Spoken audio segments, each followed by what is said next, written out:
Coinciding with the BioShock collection being released for Nintendo Switch, the Xbox and PlayStation versions of that collection have been updated with PS4 Pro and Xbox One X support. This takes the games, which ran at 1080p at launch, up to higher resolutions.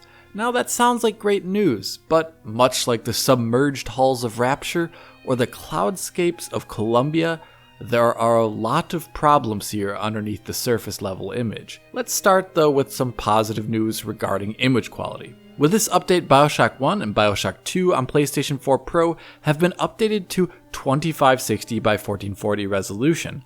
Above this, BioShock 1 and BioShock 2 on Xbox One X have been updated to be rendering now at 3840 by 2160, so full 4K. This means that the Xbox One X version has 2.25 times more pixels than the PS4 Pro version has. This is a large gulf, but it does make sense. The PS4 Pro GPU has 30% less compute power than the Xbox One X GPU, but is much more hobbled by its decidedly lower bandwidth in its GPU memory. Even at a lower resolution, the PS4 Pro at 1440p definitely enhances these two games' visual presentation, and it helps bring out texture details and helps out jagged edges. It is just that the Xbox One X version does this generally in a much better fashion when you look at them back to back. But if you're running on PS4 Pro, it does look good. Though looking at them back to back, you can see that the Xbox One X version has that typical different gamma curve look, with it being a bit darker and punchier. And given how dark of a game BioShock 1 and 2 are, the difference between these two resolutions is more subtle than it would be in other games. In general, this upgrade to resolution is good, but resolution is not the only important thing for image quality. For starters, BioShock 1 and 2 have very simplistic anti-aliasing, so aliasing is still present on movement even at 4K on Xbox One X, especially for metallic objects in the games which shimmer with specular aliasing.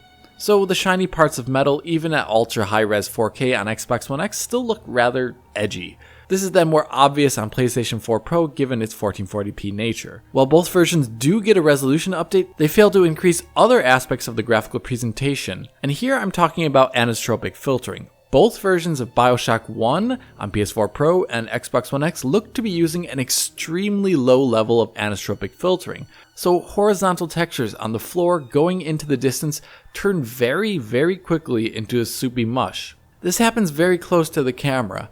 Honestly, this does a lot to offset the positive gains that you get from resolution that both these versions have now with the new patch. Most of the time in gameplay in BioShock, you're moving horizontal to the floor, where the floor has tiny repeating detail patterns like tiles or wood planks and the like.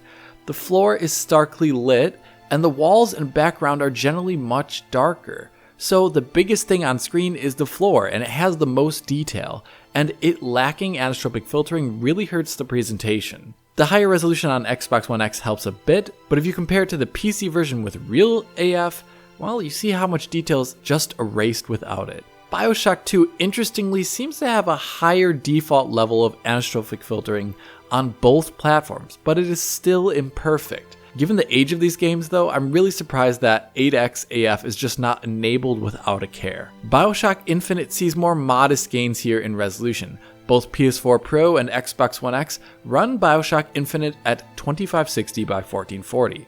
This is a welcome bump up from full HD that was in the patch before, but I cannot help but think that the resolution on Xbox One X should be higher, all things considered.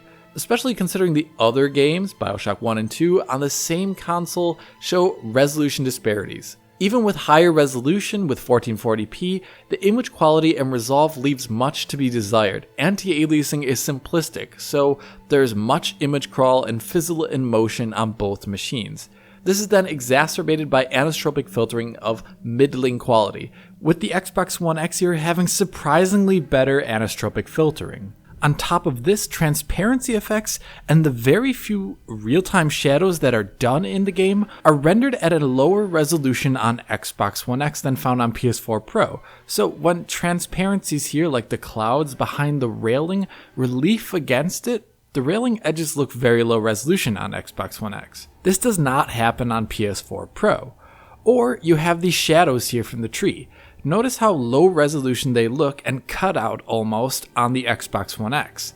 something that is not true of the PlayStation 4 Pro version. Given the power of the Xbox One X GPU, just upgrading the resolution and forgetting to change these other quality features over the original version leaves the console underutilized. All in all, the image quality boosts are okay, but other important aspects of image quality like anti-aliasing, transparency resolution, and anisotropic filtering not being upgraded alongside these does take away some advantages of running at higher resolutions. So at this point you may be thinking that you could live with tiny concessions if performance pans out. Well, that is where I have to sadly report that not all is perfect with this patch on both machines. The best performer in the collection is BioShock 1, with PS4 Pro and Xbox One X in the first hour and a half of gameplay having extremely few drops in frame rate. Here and there you can see a single drop frame when traversing occasionally, which manifests as a 33 millisecond drop on the frame time graph. So most of the game in this first hour and a half that I played was running at a cool 60 FPS.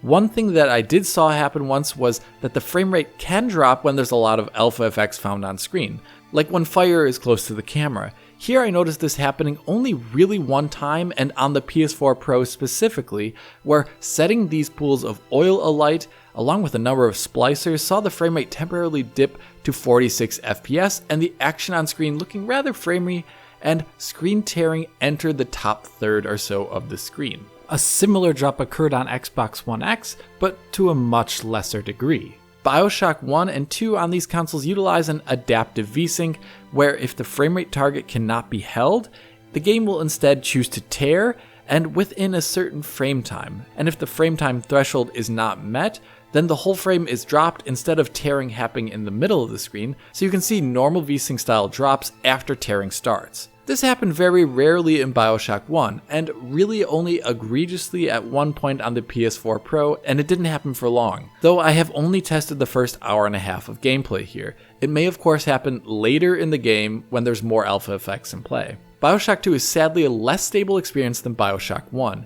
Even though I personally think BioShock 2 has much less visual splendor and definitely less real-time shadows than BioShock 1, it manages to perform worse in this collection on both machines.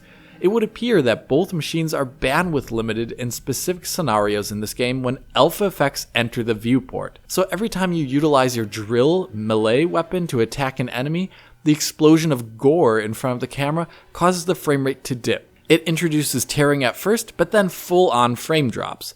On PlayStation 4 Pro, this can dip into the 40 FPS territory. On Xbox One X, this can mean a drop to the middle 30s.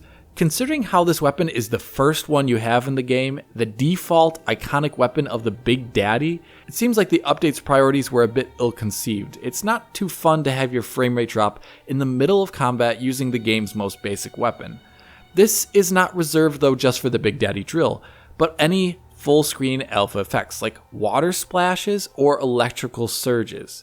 In general though, these dips in such instances will be worse on Xbox One X, where I presume its GPU and bandwidth are comparatively more saturated at its higher resolution. In fact, there are other areas of slowdown on Xbox One X that do not happen on PS4 Pro, like here in this scene when entering this room, which has a planar reflection on the water.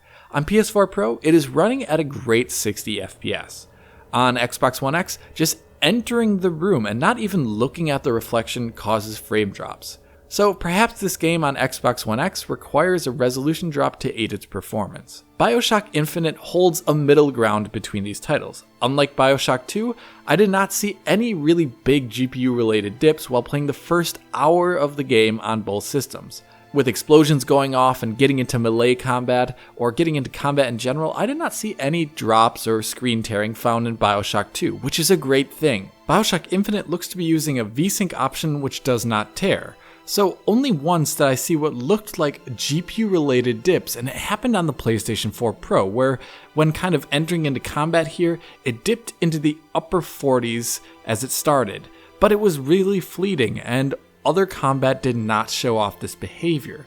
Most of the combat in general therefore performs more like BioShock 1, where it is less interrupted and more consistent, 60 FPS. The difference though is that, like BioShock 1, you can find what appears to be loading stutter when walking around the world and entering new areas. But unlike BioShock 1, these can manifest as multiple 33 millisecond frame drops or even higher frame time drops. Now, this was a problem present in many Unreal Engine games from this time period, and it's found in the original release as well. But it's still a bit disappointing to see it here all these years later. While I say that though, it's not a deal breaker at all, and BioShock Infinite in general plays beautifully at a very smooth 60 FPS. But once again, I only tested the first hour of the game here, so other drops of different types might indeed occur at later, more stressful areas in this single player campaign. So performance is pretty great in BioShock 1, not too great in my book for BioShock 2, and generally good in BioShock Infinite. But the frame rate is sadly here not the end of the story. BioShock 1 and 2 on Xbox One X have an entirely different issue that really hampers the enjoyment of playing those titles on that system. This enhanced patch seems to have introduced a camera and animation stutter into BioShock 1 and 2 on Xbox One systems. Here you can see what it looks like when I'm slowly spinning the camera here on Xbox One X. If you notice, every second the picture looks like it stutters. This happens for camera movement and for game animations, like you can see when I swing the wrench here. What appears to be happening is that exactly every 60 frames, you see the frame motion stop or nearly stop instead of continuing like it should. It either stops or moves a tiny little distance. While the motion stops, world lighting still looks to update, so our analysis tools do not view it as a real frame drop, because it really isn't. Basically, the animation is broken. This only happens on Xbox One X and is exclusively found in BioShock 1 and 2 and not Infinite. It is hard to understate though how generally bad this looks.